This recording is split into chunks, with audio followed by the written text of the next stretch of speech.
Welcome to my channel মানসীর রান্নাঘর।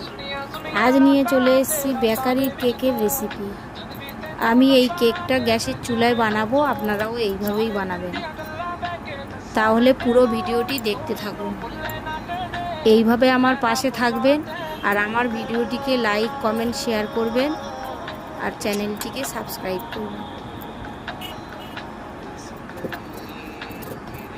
গ্যাসের ফ্লেমটা আমি একদম লোতে রেখেছি আর আমার কেকটা রেডি হতে 50 মিনিট সময় লেগেছে।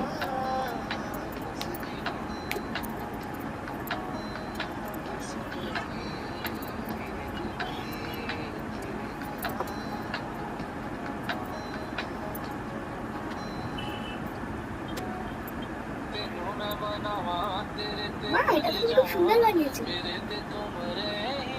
শেষ কথা।